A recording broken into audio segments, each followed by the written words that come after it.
So, can I say thank you for asking me to be here?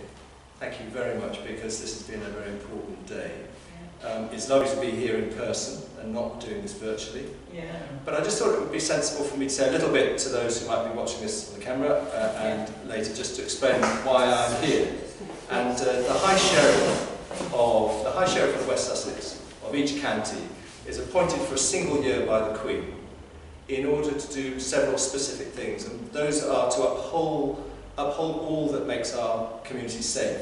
The police, the judiciary, all aspects of life, the emergency services, the voluntary sector that reach out and help the vulnerable.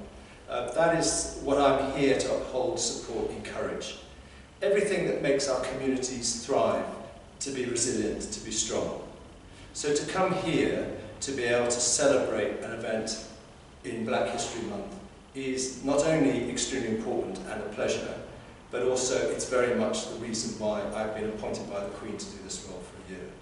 Now I come with another aspect of my role, which is that I'm a GP. And so we are living through this extraordinary experience as a nation of being affected by a germ that is here, preventing us from meeting with hundreds of people here, just to have a few, but I hope many hundreds will come. But it's good that I have that perspective too, as a doctor, and that's been helpful for me.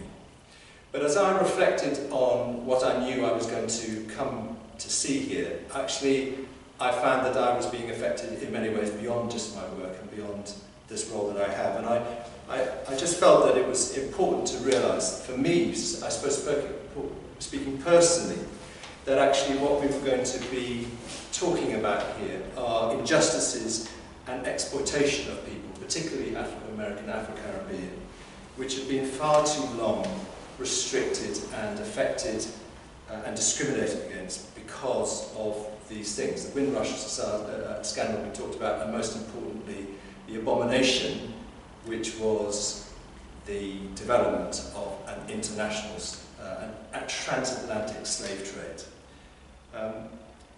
Unfortunately, there are these examples of discrimination and abuse of people across every nation, across every patch of history. But it's right that just in this time of Black Lives Matter, while that has heightened our awareness of what is happening in the world, and this particular month of Black History Month, that we do focus on the Windrush scandal, and we do focus on the 1619 event.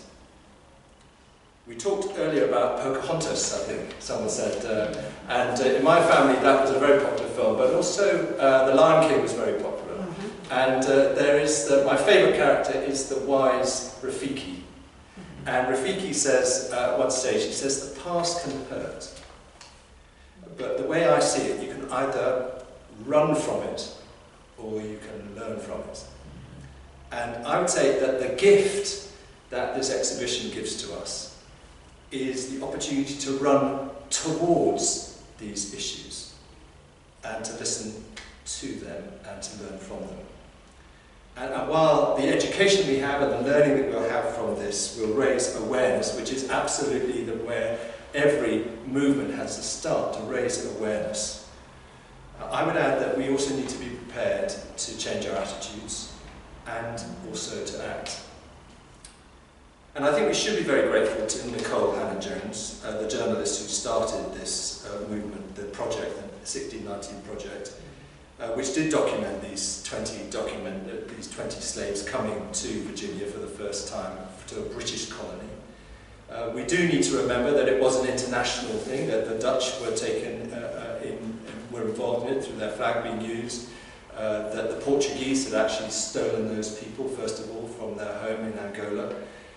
That, of course, this occurred 100 years after the Spanish had been involved in bringing Africans as slaves to the North American shores in South Carolina. You know, when it comes to the slave trade, globalization was well established many hundreds of years ago. And although that we no longer condone it, and internationally it's no longer sponsored by governments, as I said earlier, you know, 1 in 200 of the population, the world population, that is 40.5 million people, that is 3 times as many people who were actually transported during the transatlantic slave trade, they are still being living in some form of modern slavery. So everything we learn from 1619, we still need to keep on learning today, because there are still so many people affected. So this message, of course it's right that we focus on the black aspect of it, but it is also so much bigger. It remains an abomination, and it remains something we must fight. And even closer to home, when we reflect, as we did so brilliantly on the Windrush scandal, the great presentation we've got there, it reminds us that discrimination is a human attribute against which all of us must always be on our guard, because it is so easy to slip into discrimination. Prejudice, perhaps things that you have learned, experienced, sometimes they're difficult to leave behind, but discrimination is never acceptable. And in some ways, as an NHS doctor, it's particularly ironic to me that actually the date at which the HMMT Empire Windrush arrived in Tilbury docks was the 21st, 22nd of June, 1948, and 2 weeks later, what started? The National Health Service, just 2 weeks later. We came over because of that. So they were a new organisation, which along with many other aspects of the British society, needed to have staff. You came, your people came, and filled those spaces that we were desperately short of. And yet, as the exhibition shows, the ensuing scandal that occurred, that broke into our consciousness only a few years ago, 3 years or so ago, is based on something that had a gestation that went back 70 years.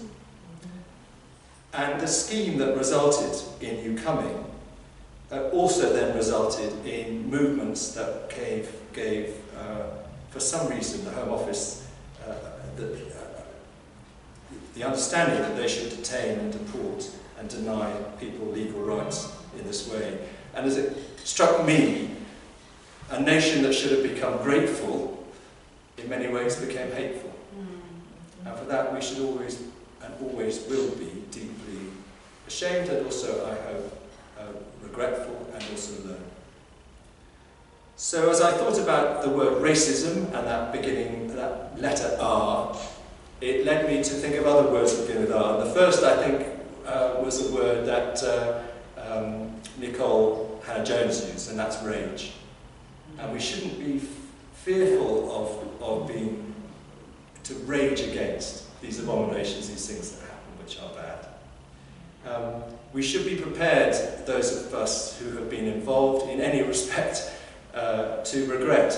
We can argue about what that means about regretting, but it should be a deep sense of clear understanding of what was wrong that has happened, and a commitment to ensure that what we do in our lives will not enable that to continue. And we need to do that in terms of the issues that are facing our nation today.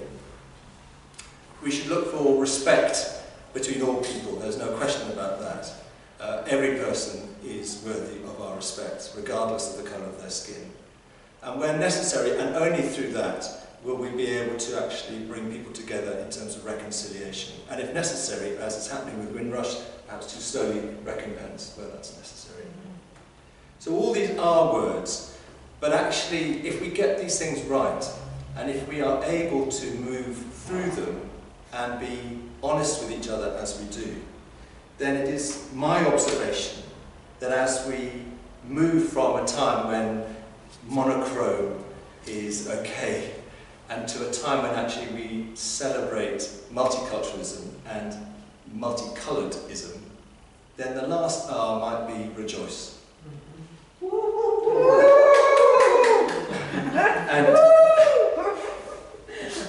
And I think it is encouraging to see in your exhibition that there are examples where actually there are examples of rejoicing in our multiculturalism and what we are.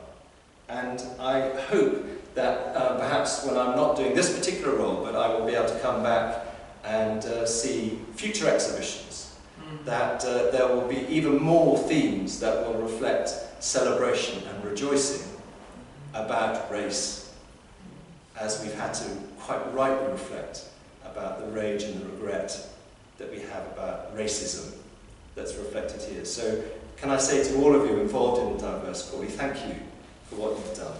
Thank you for being here, for inviting me to come, because you could have easily invited all sorts of other people. To invite me, I feel, is really, really special, and I understand the symbolism of that, and I understand the significance of it.